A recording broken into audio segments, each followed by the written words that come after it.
Hi, and welcome to Tableplop. Today I'm going to be walking you through creating a simple scene with a tavern, some characters, and some player characters. So this is the scene, and this is where you'll be creating encounters and that sort of thing. So to get started, we're going to create a new token. I'm going to choose the image type. The image type is what you use for background images, props, that sort of thing. In this example, I'm going to be using a bunch of assets from 2 Minute Tabletop. They're a creator of some absolutely fantastic maps and character tokens and all sorts of really useful stuff, so check them out. So when we upload a new image to add to a scene, we're prompted to enter a size, and that size will decide how big it is on the map. So this is the width of the image we're uploading in grid squares. You can always adjust it afterwards, but this makes it easy to get it exactly right when you upload it. So here we've got our little road going through the wilderness, and because this is a tiling texture, what we can do is we can duplicate this and have this texture extend off into the distance, like that. Then for a background like this, it gets added to the background folder here, and we can go through and we can lock all of these, so that we don't accidentally move them later on. There we go. Once we've got that in place, we can see that the background is really empty. This kind of creates a floating in space feeling. So we'll create a new token, choose tiled image, and use this matching roadside tiling grass texture, set its size, to fill in the background. That creates this infinite plane of grass with our road in the middle. Now that we've got that in place, we can disable the grid so we can see more of it, and we can start creating the main focus point of this scene with a new image of a tavern. This is going to be a multi-floor tavern, which is one of the things I wanted to highlight in Tableplop today. This is 16 grid units wide. We're just going to want to drag that out from underneath all of the grass. The order in this hierarchy list decides what's shown on top of what. So we'll pull that over here and put it on the side of the road like this. So this will be a background, and we will lock it. And then after that, we're going to add a new folder for the second floor of this tavern, named creatively. We'll bring this over to the backgrounds, and we'll add a new token into there, and select typical tavern floor 2. Make that 16 grid units wide as well, and then holding shift to snap it to grid so that we can align it perfectly above the other one. Now it's ended up in this second floor folder, and we can lock it as well. We'll go ahead and create one last folder for the roof.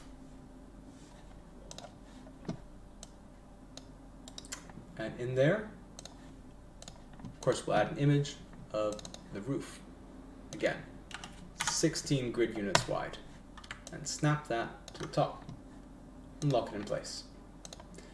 So now we've got this lovely little tavern that we can display in slices like this to our players when they come along.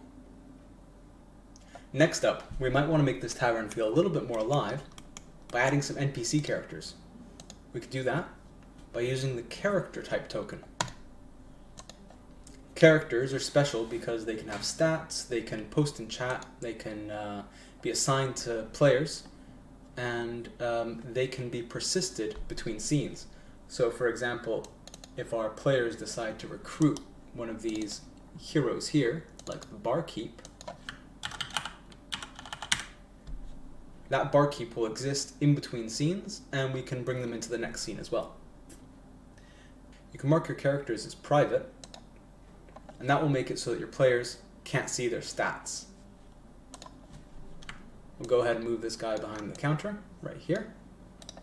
And at the same time, we'll go ahead and we'll add a patron in the bar as well, so it's a little bit more populated. We'll make that character private too. With all characters, you can choose what type they're going to be, And here we'll use the 5e SRD type. This gives them stats, like skills, saving throws, abilities, details, and saved messages that they can send into chat. Because this is a private character, the players won't see the role and the variables that got sent in. They'll just see that final number. Now I'll go ahead and make this scene feel a little bit more alive by adding some assets around the road and a cart.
Alright, with all of that in place, the next thing we're going to do is we're going to use some fog of war so that we can hide away all of the parts of the map that we haven't filled in.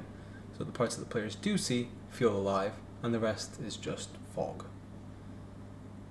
Just carefully outline the trees here.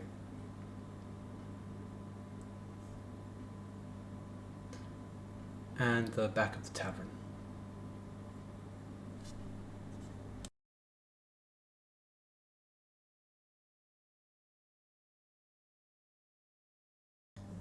So now, when players join the scene, they'll only see the part of the map that is lit right now.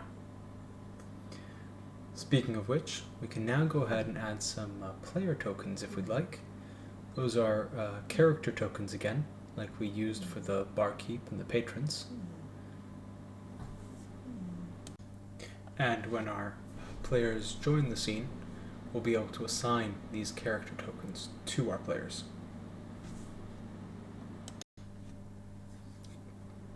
This one in front of the horse, and add a new character. You'll notice that with all of these player characters, I'm not taking off private, and that's because I don't mind so much if players can see each other's stats.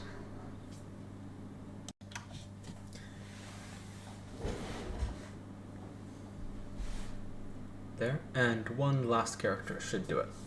Remember that in real life, you'll only have to do this once per campaign, because after that you can just add them in the first step of the add character menu, adding the existing character over and over again in each new scene. Now with our player characters, and also characters you might have combat with, you'll want to select the character type, like this, and fill out the details of the character sheet if you're interested in using their stats in roles and referring to their health and other stats in Tableplop. If you have another solution for that, you can just leave all of this empty and it works just fine without it. You can also leave it up to your players. If they want to fill in these stats and use dice rolls that have variables and stats built into them, they can do that.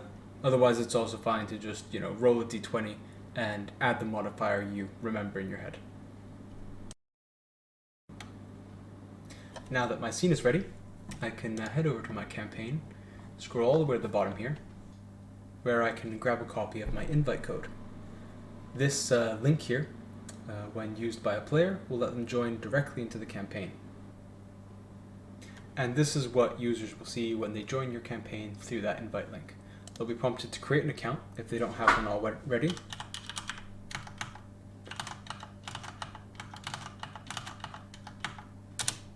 And join the campaign. As you can see, they can't see any of your private characters, and they can only see these public characters over here.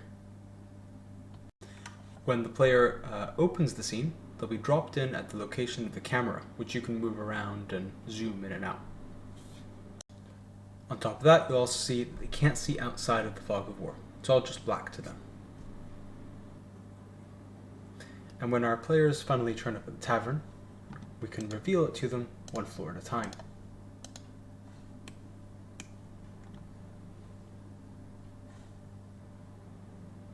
Then, when your players are ready to go to the next floor, you can just make that visible and drag them to where they would end up. But of course, even the perfect plans go wrong in role-playing games. So if your players decide to do something unexpected, you can always improvise in Tableplop. So say our players decided that they wanted to break into this master suite in the tavern. We could decide then and there that what we're going to do is add a character in there that they're going to surprise. This one here will do. Make that character invisible to players and add them right in. We can even add that character to initiative in advance if they heard the players coming. Now when our players knock down the door and come in there, all we have to do is reveal that character and it'll seem like they were there all along. Now that combat has started, you can open up the chat panel to roll dice and speak in character. If you select a character, you'll start posting as them. And then you can roll dice, either using these buttons down below,